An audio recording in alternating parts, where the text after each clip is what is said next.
नमस्कार दोस्तों, स्वागत है आपका आज के लेसन में।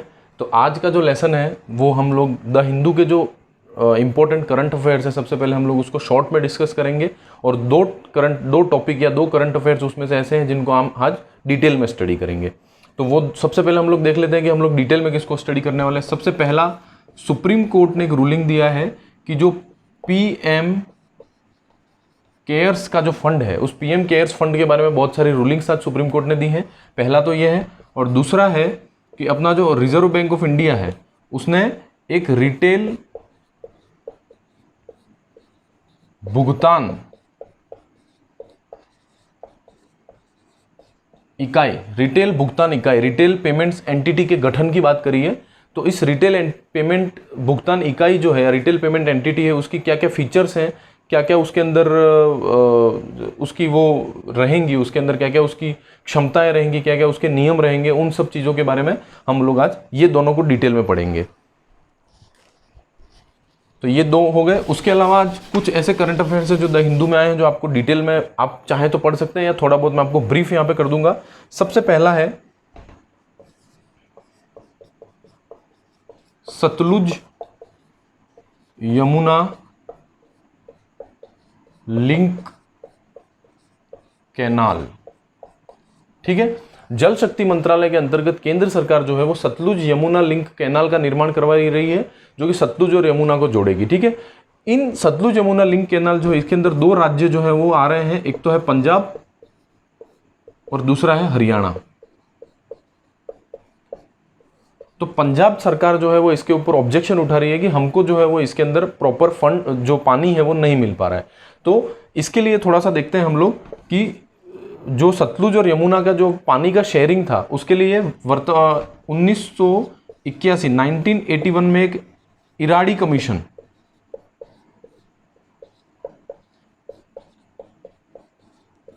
कमीशन का गठन किया गया था। उस इराडी कमीशन ने जो है वो इन पंजाब और हरियाणा के बीच में जो पानी की शेयरिंग का जो फॉर्मूला दे रखा था। ठीक है, अब उस शेयरिंग के फॉर्मूले को आज जो है वो 40 वर्ष हो चुके हैं। ठीक है, तो कांग्रेस के जो वर्तमान जो सीएम है पंजाब के, उनका ये कहना है कि 25 साल जो है वो इंटरनेशनली, अंतर्राष्ट्रीय मानक है कि 25 साल के बाद में इस तरह की कोई भी पानी की शेयरिंग होती है उसको अपने को रिव्यू करना चाहिए। तो इसलिए थोड़ा सा इसके अंदर प्रॉब्लम हो रही है सतलुज यमुना लिंक कैनाल के अंदर। ठीक है, तो ये एक हो गया।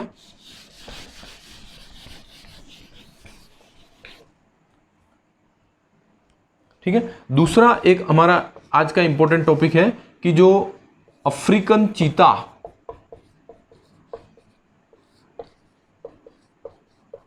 ठीक है, तो साउथ अफ्रीका से मैसूर में इनको लाया गया है। कितने? एक तो नर है और दो मादा अफ्रीकन चीते जो है उनको साउथ अफ्रीका से मैसूर में आज अभी लाया गया है। ठीक है, तो ये जो मैसूर जो है, इस मैसूर में, मैसूर चिड़ियाघर में इनको लाया गया है, चिड़ियाघर या जू। ठीक है, तो जो मैसूर चिड़ियाघर है वो दूसरा भारत का ऐसा चिड़ियाघर है जिसमें कि साउथ अफ्रीकन चीताओं को लाया गया है। पहला चिड़ियाघर कौन सा है? तो पहला है हैदराबाद चिड़ियाघर।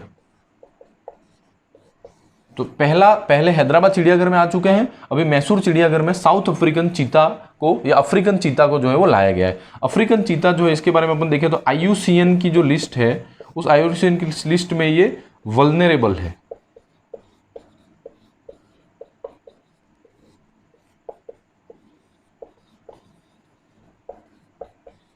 IUCN की लिस्ट में ये वल्नरेबल की कैटेगरी में इसको क्लासिफाई किया गया है। ठीक है, तो ये थोड़ा सा शॉर्ट में था अफ्रीकन चीता के बारे में, जिसको कि लाया गया है साउथ अफ्रीका से मैसूर के चिड़ियाघर में। ठीक है, नेक्स्ट आता है मॉरिशस।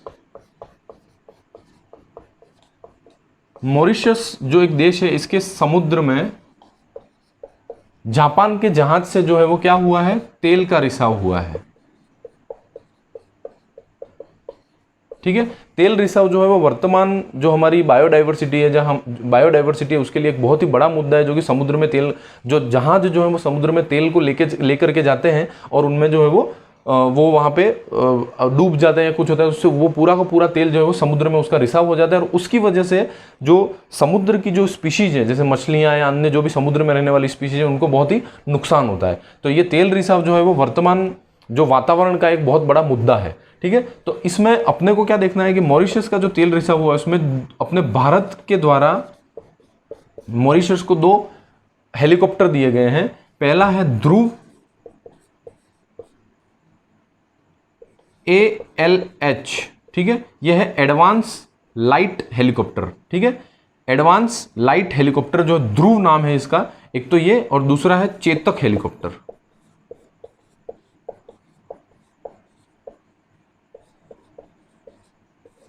ये दोनों जो हेलीकॉप्टर जो भारत के स्वदेशी हेलीकॉप्टर है, इनका उपयोग जो है मॉरिशस के समुद्र में जो तेल रिसाव हुआ है उस पर कंट्रोल करने के लिए और उस पर निगरानी रखने के लिए अभी वर्तमान में किया जा रहा है। ठीक है, अगला देखते हैं। एक हमारे इलेक्शन कमिश्नर हैं जिनका नाम है अशोक लवासा जी।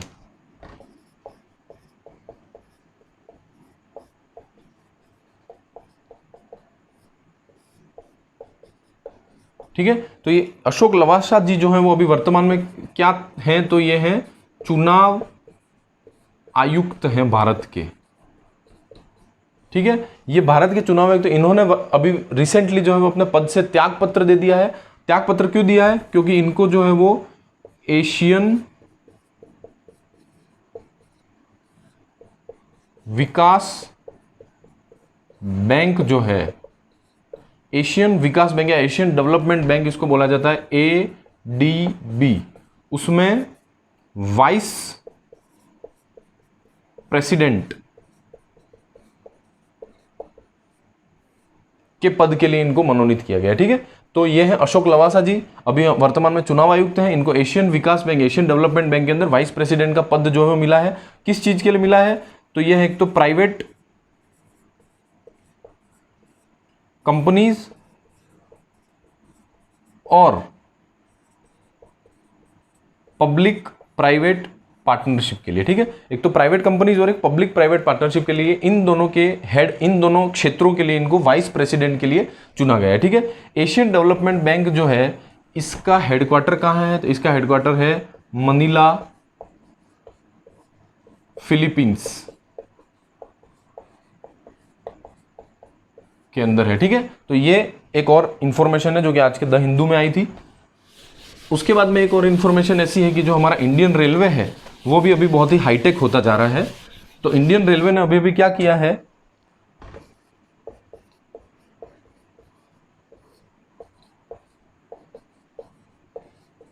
भारतीय रेलवे जो है, इन लोगों ने अभी जो रेलवे स्टेशन है उस पर ड्रोन से निगरानी रखने का सिस्टम चालू किया है। ठीक है, तो ये ड्रोन से निगरानी रखने का जो सिस्टम है उसको कहा गया है निंजा, UAH। ठीक है, निंजा UAH, मतलब UAH का फुल फॉर्म क्या है? यह है अनमैन्ड एरियल व्हीकल। ठीक है, मतलब अनमैन्ड मतलब इसके अंदर कोई आदमी पुरुष नहीं रहेंगे, कोई बिना आदमी के द्वारा संचालित है। एरियल मतलब हवा में उड़ने वाला, और व्हीकल मतलब कि साधन। ठीक है, अनमैन्ड एरियल व्हीकल जो है इसका उपयोग जो है, जिसको नाम दिया गया है निंजा, इसका उपयोग जो है भी भारतीय रेलवे स्टेशनों पे निगरानी रखने के लिए की करने वाली है। इसके अंदर जो है वो रियल टाइम पे वीडियो रिकॉर्डिंग और निगरानी रखना, इन सब के जो फीचर्स हैं वो इसके अंदर उपलब्ध हैं। ठीक है, एक और छोटा टॉपिक आज का देख लेते हैं कि 5 जो हमारे खेल के क्षेत्र के जो बहुत बड़े बड़े या बहुत दिग्गज हैं उनका नामांकन हुआ है।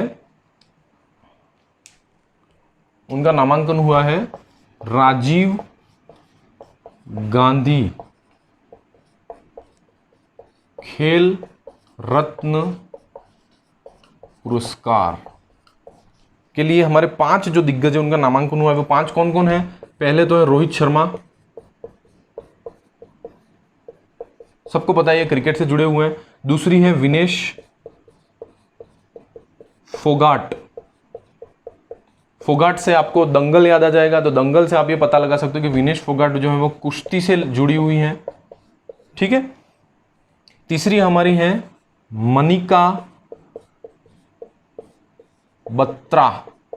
मनिका बत्रा जो है वो टेनिस से जुड़ी हुई हैं, ठीक है। उसके बाद में आती है रानी रामपाल, ये हॉकी से जुड़ी हुई हैं और वर्तमान में जो है वो इंडियन वुमेन्स की जो हॉकी टीम है उसकी ये कैप्टन है। और लास्ट है टी मरियप्पन।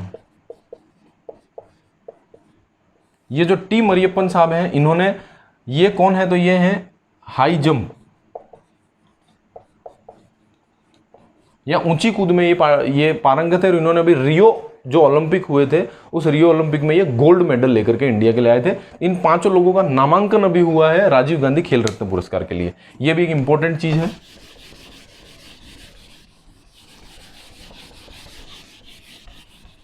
एग्जाम में कभी कभी यही डायरेक्ट पूछ लेता है कि जैसे मनिका बत्रा जो है वो किस खेल से संबंधित है, तो इस तरह का अगर एमसीक्यू यूजुअली स्टेट पीएससी में आता है तो वो अपन डायरेक्ट यहाँ से इससे जो है वो जवाब दे सकते हैं। तो इस तरह से भी हमारे लिए फायदेमंद हो सकता है। अब देखते हैं कि हमारा आज का टॉपिक पहला ये है PMCARES, पीएम केयर्स फंड। तो ये पीएम केयर्स फंड के बारे में आज हम लोग थोड़ा डिटेल में पढ़ेंगे कि ये पीएम केयर्स फंड है क्या एक्चुअल में। सबसे पहले इसका फुल फॉर्म क्या है, तो ये है प्रधानमंत्री PM citizen assistance and relief in emergency situation, ठीक है। ये इस फंड की फुल फॉर्म है, PM citizen assistance and relief in emergency situation, ठीक है। अब इस पीएम केयर्स फंड की खासियत क्या है, हमारे पास में पहले से ही जो अपना आपदा प्रबंधन अधिनियम है, उस आपदा प्रबंधन अधिनियम के अंतर्गत हमारे पास में national disaster response fund NDRF जो है पहले से अवेलेबल है। तो ये पीएम केयर्स फंड जो है ये क्या बला है, इसको क्यों चालू किया और इसके लिए आज सुप्रीम कोर्ट ने एक रूलिंग दी है, ये भी हम लोग पढ़ेंगे। सबसे पहले देखते हैं पीएम केयर्स फंड है क्या चीज। सबसे पहले तो ये जो फंड है इसकी शुरुआत जो है 28 मार्च 2020 को की गई थी। क्यों की गई थी, कोरोना वायरस की जो महामारी है उसको देखते हुए इसकी शुरुआत की गई थी। ये जो फंड है वो एक तो कोरोना, ठीक है, एक तो कोरोना और उसके बाद में भविष्य में भी अगर कोई महामारी आती है तो उससे लड़ने के लिए और उसमें रिलीफ या सहायता प्रदान करने के लिए लोगों को इस फंड की शुरुआत की गई है, ठीक है। अगला देखते हैं कि इसके सदस्य, इसके चेयरमैन कौन है। इसके चेयरमैन है प्रधानमंत्री हमारे, और इसके सदस्य कौन है,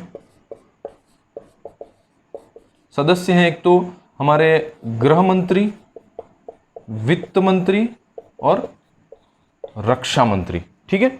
ये सब इसके सदस्य हैं। अभी इसके कुछ ऐसे फीचर्स हैं जिसकी वजह से ये पीएम केयर्स फंड जो है वो दूसरे फंड से अलग साबित हो जाता है। वो क्या क्या है वो देखते हैं हम लोग। सबसे पहला तो है कि ये जो फंड है वो 100% टैक्स फ्री है। मतलब अगर आप पीएम केयर्स फंड में कोई भी डोनेशन देते हो ये 100% टैक्स फ्री है, ठीक है। इसके अलावा यहाँ पे इसमें विदेशों से भी फंडिंग जो है वो स्वीकार्य है। विदेशों से भी अगर कोई पैसा आता है तो ये पीएम केयर्स फंड में डोनेट वो लोग कर सकते हैं। विदेशों से कोई भी पैसा आता है तो उसमें एक हमारा foreign contribution regulation act FCRA बोला जाता है, इसको बोला जाता है, ठीक है। ये FCRA की गाइडलाइंस का पालन करना पड़ता है, लेकिन पीएम केयर्स फंड में अगर विदेशों से कोई डोनेशन आता है तो इस FCRA की गाइडलाइंस जो है उसका पालन करने की कोई जरूरत नहीं है। ये इस FCRA की गाइडलाइन से बिल्कुल मुक्त है, ठीक है। एक तो ये चीज हो गई। तीसरी चीज क्या है कि हमारा जो कॉरपोरेट अफेयर्स या कॉरपोरेट मामलों का जो मंत्रालय है, इसके अनुसार इन्होंने ये बोल दिया है कि जो भी कंपनीज जो पीएम केयर्स फंड में दान करती हैं, डोनेट करती हैं, तो ये जो पीएम केयर्स फंड का जो डोनेशन है वो उनके CSR, corporate social responsibility, company सामाजिक जो दायित्व है, कंपनीज को जो है वो अपने कुल आय का 2% जो है वो CSR के रूप में खर्च करना पड़ता है, सामाजिक उत्थान के लिए खर्च करना पड़ता है। तो ये जो पीएम केयर्स फंड में जो उनका डोनेशन है वो CSR के अंतर्गत भी गिना जाएगा।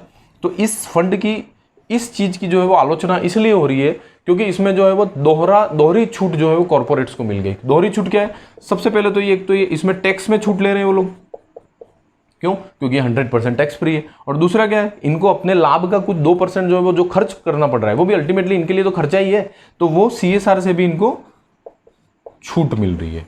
तो ये दोहरी छूट पीएम केयर्स फंड में डोनेट करने से इनको मिल रही है। तो इस चीज की जो है वो इसमें आलोचना की जा रही है। तो ये हो गया नॉर्मल जो हमारा कुछ पीएम केयर्स फंड के बारे में इंफॉर्मेशन। अब देखते हैं कि सुप्रीम कोर्ट ने इसके अंदर क्या रूलिंग दी है। तो सुप्रीम कोर्ट में एक पेटिशन फाइल हुआ था कि पीएम केयर्स फंड जो है वो, उसकी जरूरत क्या है, मतलब अगर हमारे पास में पहले से ही NDRF है, नेशनल डिजास्टर रिस्पांस फंड है, तो पीएम केयर्स फंड की क्या जरूरत है? तो उस वजह से, और दूसरी चीज इन्होंने क्या बोली थी कि पीएम केयर्स फंड का सारा पैसा NDRF में ट्रांसफर कर दो, और तीसरी चीज इन्होंने क्या बोली थी कि पीएम केयर्स फंड की ऑडिट होनी चाहिए। तो ये तीनों चीजों में सुप्रीम कोर्ट ने कुछ रूलिंग्स दी हैं। उन्होंने पीएम केयर्स फंड को क्या बोला है कि ये एक सार्वजनिक चैरिटेबल ट्रस्ट है। पीएम केयर्स फंड जो है वो एक सार्वजनिक चैरिटेबल ट्रस्ट बता दिया है सुप्रीम कोर्ट ने, ठीक है। अभी सुप्रीम कोर्ट ने क्या बोला कि पीएम केयर्स फंड में जो पैसा आ रहा है वो तो पब्लिक का पैसा है, या कोई भी उसमें डोनेट कर रहा है, गवर्नमेंट का कोई पैसा तो उसमें है नहीं, कोई सरकारी सहायता भी इसके अंदर नहीं आ रही है। तो सरकारी सहायता या गवर्नमेंट का कोई पैसा ही नहीं है, तो CAG की ऑडिट करने की कोई जरूरत ही नहीं है। तो इन्होंने ये बोला कि CAG की ऑडिट की कोई आवश्यकता यहाँ पे नहीं है। CAG क्या है? Controller and auditor general of India, ठीक है। भारत के, इनका मेरे को हिंदी में नहीं पता है, तो ये अब CAG की तरह से आप इसको याद कर लेना, ठीक है। तीसरा इन्होंने ये बोला कि जो ये NDRF है, NDRF क्या चीज है? तो NDRF जो है वो आपदा प्रबंधन अधिनियम जो है अपना 2005 के अंतर्गत जो है वो इस NDRF, national disaster response fund का गठन किया गया है। और सुप्रीम कोर्ट ने बोला कि तुम अगर पीएम केयर्स फंड में कोई इंसान डोनेट कर रहा है तो वो उसकी पर्सनल चॉइस है, लेकिन वो चाहे तो NDRF में भी वो डोनेट कर सकता है, उसको मना तो नहीं किया जा रहा है। तो इसलिए सुप्रीम कोर्ट ने बोला कि NDRF और पीएम केयर्स फंड दोनों अलग अलग चीजें हैं, और दोनों में कोई इंसान चाहे तो डोनेट कर सकता है। उन्होंने ये भी बोला कि पीएम केयर्स फंड का जो पैसा है उसको NDRF फंड में ट्रांसफर करने की कोई आवश्यकता फिलहाल नहीं है, क्योंकि ये दोनों अलग अलग हैं। और इन्होंने एक और रूलिंग दी थी, जो पेटिशन जो फाइल किया गया, तो उन्होंने बोला था कि हमारे जो डिजास्टर आपदा प्रबंधन अधिनियम के सेक्शन 12 के अंतर्गत जो है, सेक्शन 12 किसका? तो आपदा प्रबंधन अधिनियम 2005 का जो सेक्शन 12 है, इसके अंदर जो है वो न्यूनतम राहत के मानक दिए गए हैं, ठीक है। न्यूनतम राहत मानक, इसके अंदर सेक्शन 12 के अंतर्गत न्यूनतम राहत के मानक दिए गए हैं। तो ये न्यूनतम राहत के मानकों में क्या क्या चीजें आती है? एक तो खाना, पानी पीने का साफ पानी, उसके बाद में आवास या फिर इसको हम आश्रय बोल सकते हैं, शेल्टर, उसके बाद में साफ सफाई। ये कुछ चीजें ऐसी हैं जो कि इसके अंदर आती है। और इसके अंदर एक और चीज आती है, मेडिकल सुविधाएं, मेडिकल कवर या मेडिकल सुविधाएं, ठीक है। तो ये कुछ चीजें जो कि उसके अंदर आती हैं। तो ये न्यूनतम राहत मानक है कि अगर जब भी कोई आपदा आती है तो उसके अंदर ये सब चीजें जो है वो हमारे सरकार को, लोगों को प्रोवाइड करनी है। तो ये न्यूनतम आपदा मानक में चेंजेस करने की कोई जरूरत नहीं है। ऑलरेडी जो है न्यूनतम आपदा मानक पूरी तरह से डिफाइंड है आपदा प्रबंधन अधिनियम में, और वो बिल्कुल सही है। ये बताया था हमारे सुप्रीम कोर्ट ने, ठीक है। तो ये हो गया हमारा आज का पहला टॉपिक, पीएम केयर्स फंड के ऊपर सुप्रीम कोर्ट की रूलिंग और पीएम केयर्स फंड की सारी इंफॉर्मेशन, ठीक है। अभी हम लोग लेते हैं हमारा एक और टॉपिक जो है,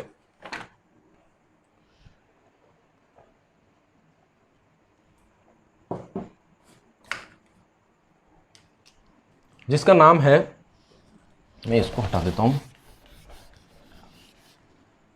देखो, रिजर्व बैंक ऑफ इंडिया जो है वो हमारे यहाँ पे सारे जो फाइनेंशियल सिस्टम है उसका रेगुलेटर है, ठीक है, उसका नियामक है, उसका पूरा नियमन करता है। तो रिजर्व बैंक ऑफ इंडिया के पास में बहुत सारा वर्क प्रेशर है। तो रिजर्व बैंक ने क्या सोचा है अभी कि जो रिटेल पेमेंट्स, जो खुदरा पेमेंट्स जिसको बोलते हैं, जो छोटे छोटे पेमेंट्स होते हैं, उसके लिए मैं एक नया रेगुलेटर बना देता हूँ या नया नियामक संस्था बना देता हूँ, जिससे कि मेरा काम जो है थोड़ा सा हल्का हो जाएगा। तो इसलिए रिजर्व बैंक ने नई रिटेल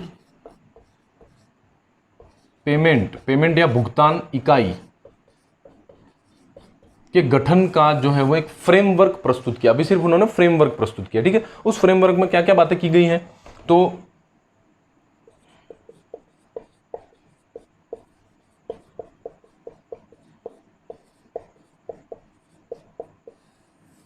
सबसे पहला तो क्या है कि हमारा एक अधिनियम चलता है, payment and settlement system act या भुगतान एवं सेटलमेंट प्रणाली अधिनियम।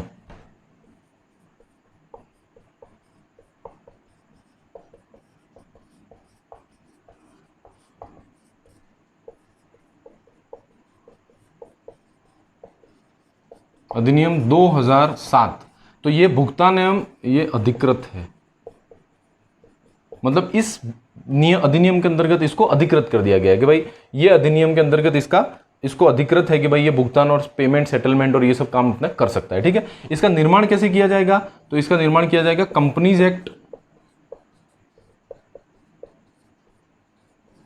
2013 के अंतर्गत इसका निर्माण किया जाएगा।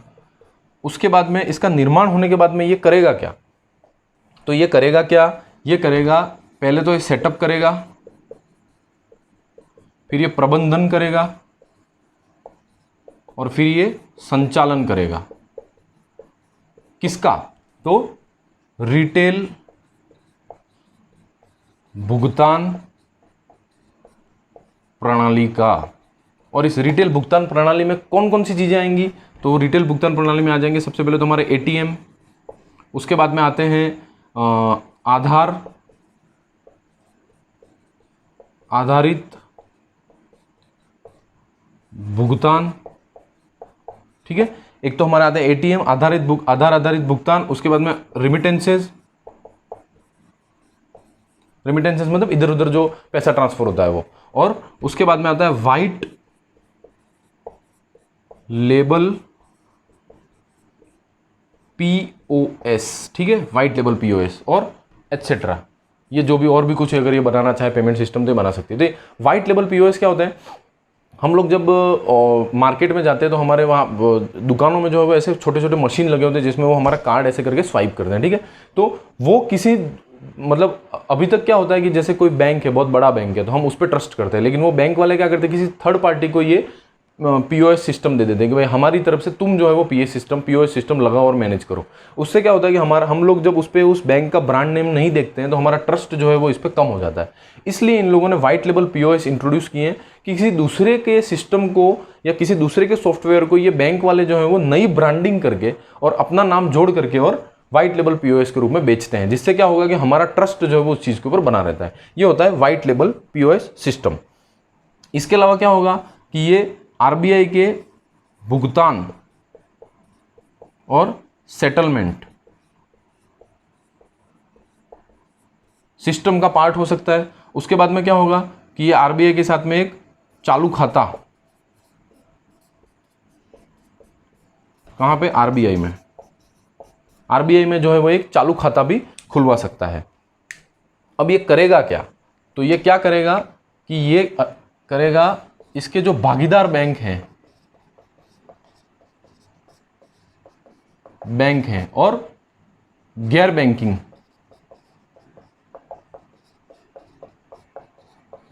कंपनीज या जो भी पेमेंट के इधर उधर के काम करते हैं उन सब के लिए ये क्लियरिंग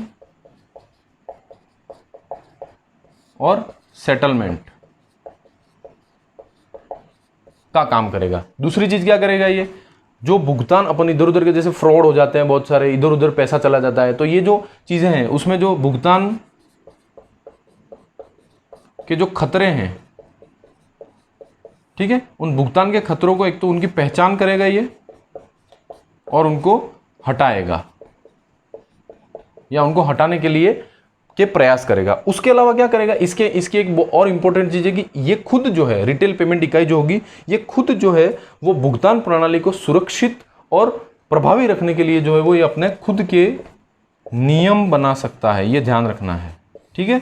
इसको आरबीआई के नियमों का पालन करने की कोई जरूरत नहीं है। ये भुगतान प्रणाली जो ये रिटेल भुगतान है उसके लिए ये अपने खुद के नियमों को बना सकता है। दूसरा, राष्ट्रीय और अंतर्राष्ट्रीय स्तर पर जितने भी हमारे भुगतान हो रहे हैं, रिटेल पेमेंट्स हो रहे हैं, उन सब के लिए जो है वो ये रिटेल भुगतान इकाई जो बनेगी वो उन सब के लिए रिस्पॉन्सिबल रहेगी। तो ये हमारे रिटेल भुगतान सिस्टम जो है उसकी प्रभावशीलता और उसकी प्रभावशीलता और उसकी फास्टनेस, मतलब उसकी त्वरित गति जो है, इन सब चीज़ों को जो है वो ये सुनिश्चित करेगा। तो दोस्तों आज के लिए बिल्कुल इतना ही। तो अगर आपको मेरा वीडियो अच्छा लगा हो, और मैं डेली जो है वो इस तरह से वीडियोस अपलोड करूंगा कि हम लोग पहले कुछ द हिंदू के टॉपिक्स को डिस्कस करेंगे, उसके बाद में उसमें से कुछ इंपॉर्टेंट टॉपिक्स को हम लोग डिटेल में डिस्कस करेंगे, ठीक है। अगर आपको वीडियो अच्छा लगा हो तो प्लीज़ उसे लाइक करें, आपके कमेंट्स ने अच्छे या बुरे जो भी हों, और प्लीज़ मेरे चैनल को सब्सक्राइब कीजिए और अपने दोस्तों के साथ में उसको शेयर कीजिए। सो दोस्तों, थैंक यू सो मच आज के लिए, and all the best for your exam.